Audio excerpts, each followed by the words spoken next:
សូមគោរពជម្រាបសួរបងប្អូនប្រិយមិត្តដែលនិយមចូលចិត្តស្ដាប់រឿងនិទានទាំងអស់គ្នា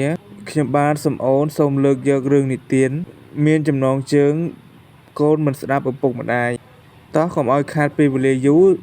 សូមបងប្អូនទាំងអស់គ្នាបង្វែរអារម្មណ៍ទៅស្ដាប់រឿងនិទានទាំងអស់គ្នានៅក្នុងភូមិតូចមួយស្ថិតនៅក្នុងចន្លោះភ្នំពណ៌បៃតងនិងមេឃពណ៌ខៀវមានក្មេងរត់លេង3នាក់គឺតារាស្រីនាងនិងវុធីជារៀងរាល់ថ្ងៃពួកគេរត់លេងកាត់វាលស្រែនិងឡើងដើមឈើដូចជាសត្វស្វាពួកគេមានចិត្តល្អប៉ុន្តែមានបញ្ហាតូចតាចមួយគឺពួកគេមិនដែលស្ដាប់បង្គាប់ឪពុកម្ដាយរបស់ពួកគេទេឪពុកម្ដាយរបស់ពួកគេបានព្រមានថាកុំទៅដើរលេងនៅជិតមាត់ទន្លេពេលមេឃភ្លៀងឪពុករបស់ពួកគេបានបន្ថែមថានៅឲ្យឆ្ងាយពីដើមឈើដែលមានវ័យចំណាស់ពេលមានភ្លៀងផ្គររន្ទះប៉ុន្តែក្មេងៗដោយគិតថាពួកគេដឹងច្បាស់ជាងនេះបានងក់ក្បាលរត់ទៅលេងនៅឯមាត់ទន្លេនិងមានដើមឈើធំថ្ងៃមួយពពកខ្មៅបានវិលជុំវិញមេឃស្រាប់តែមានខ្យល់បក់បោកពេញភូមិដូចយក្សខឹងឪពុកម្ដាយរបស់ពួកគេបាននិយាយដោយទាញពាងទឹកចូលមកថាព្យុះកំពុងមកហើយនៅក្បែរផ្ទះរបស់យើងឪពុកម្ដាយរបស់ពួកគេបានបន្ថែមថាកុំទៅណាឆ្ងាយពីផ្ទះឲ្យសោះសូម្បីតែដើមឈើក៏ខ្លាចខ្យល់ដែរប៉ុន្តែក្មេងៗសើចវាគ្រាន់តែជាខ្យល់តារាជាអ្នកនិយាយស្រីនាងបានផ្ដល់យោបល់ថាយើងរត់ទៅលេងបន្តិចហើយចាំយើងត្រឡប់មកផ្ទះវិញលុះពេលដែលទៅដល់ដោយមិនបានគិតអ្វីផ្សេងពួកគេក៏រអិលចេញដោយមិនអើពើអំពីសំឡេងផ្គររន្ទះពេលទៅដល់ដើមឈើចំណាស់នៅមាត់ព្រៃមេឃស្រឡះដោយផ្លែកបន្ទូខ្យល់បក់បោកនៅលើពពកស្លឹកឈើស្រាប់តែរហែកខ្ចាត់ខ្ចាយដូចជាធូលីហើយរំពេចនោះក៏បានធ្វើឲ្យពួកគេភ័យខ្លាចយ៉ាងខ្លាំងរំពេចនោះធ្វើឲ្យពួកគេខ្លាចរអាពួកគេក៏នឹកឃើញនៅពាក្យទូន្មានរបស់ឪពុកម្ដាយរបស់ពួកគេពេលដែលត្រឡប់មកផ្ទះវិញដោយពួកគេមានការភ័យខ្លាចជាខ្លាំងចាប់ពីពេលនោះមក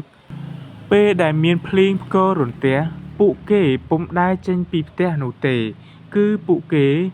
នៅក្នុងផ្ទះដើម្បីការពារសុវត្ថិភាពរបស់ពួកគេហើយកូនរបស់ពួកគេទាំង3នាក់ក៏បានដឹងកំហុសដែលពួកគេមិនស្ដាប់បង្គាប់ឪពុកម្ដាយចាប់ពីពេលនោះមកពួកគេក៏បានស្ដាប់បង្គាប់ឪពុកម្ដាយរាល់ពេលដែលឪពុកម្ដាយរបស់ពួកគេទូន្មាននៅពេលដែលភ្លៀងរន្ទះមកពួកគេតែងតែនៅក្នុងផ្ទះដើម្បីរក្សាសុវត្ថិភាពទាំងអស់គ្នាដូច្នេះក្នុងន័យរឿងនិទាននេះក្នុងនាមយើងជាកូនត្រូវតែស្ដាប់ដំបូន្មានឪពុកម្ដាយទូន្មានគឺចង់ឲ្យកូនល្អមិនចង់ឲ្យកូនមានបញ្ហាអ្វីនោះទេឪពុកម្ដាយតែងតែចង់ឲ្យកូនល្អពលរដ្ឋល្អរស់នៅក្នុងសង្គមប្រកបដោយការរស់នៅមានភាពថ្លៃថ្នូរបាទសូមអរគុណរឿងនិទានគឺសូមចប់ដោយត្រឹមហ្នឹងបើសិនជាមានកំហុសខុសឆ្គងពាក្យពេចន៍ត្រង់ណាដែលស្ដាប់ទៅហាក់បីដូចជាមិនសមរម្យខ្ញុំបានសូមខន្តីអភ័យទោសរកកំហុសពាក្យពេចន៍ដែលខ្ញុំបាននិយាយមានការលើសលួសសូមខន្តីអភ័យទោសចំពោះបងប្អូនប្រិយមិត្តដែលស្ដាប់រឿងនិទានរបស់ខ្ញុំបាទបងប្អូនអាចចូលរួមខមមិននៅពាក្យរិះគន់ដើម្បីស្ថាបនាក្នុងការកែសម្រួលពាក្យពេចន៍និងការលើកឡើងរឿងនិទានដែលខ្ញុំបាននិទានឡើងខុសឆ្គងឬក៏ពាក្យពេចន៍ណាដែលនិយាយទៅមិនសមរម្យឬមិនមានន័យបងប្អូនអាចខមមិននៅខាងក្រោមសូមជួយ Subscribe Channel YouTube ខ្ញុំម្នាក់មួយផងសូមអរគុណនិងជូនពរបងប្អូនទទួលទានមានរកស៊ីមានបាននិងសុខភាពល្អទាំងអស់គ្នាសូមអរគុណបងប្អូនកុំភ្លេចជួយ Subscribe Channel YouTube របស់ខ្ញុំម្នាក់មួយផងដើម្បីទទួលបានវីដេអូរឿងនិទានល្អៗជារៀងរាល់ថ្ងៃខ្ញុំនឹងខិតខំផលិតវីដេអូរឿងនិទានដើម្បីចែកជូនបងប្អូនស្ដាប់ឲ្យបានច្រើនបងប្អូនកុំភ្លេចចូលរួម Subscribe Channel YouTube របស់ខ្ញុំម្នាក់មួយផងសូមអរគុណសូមជម្រាបលា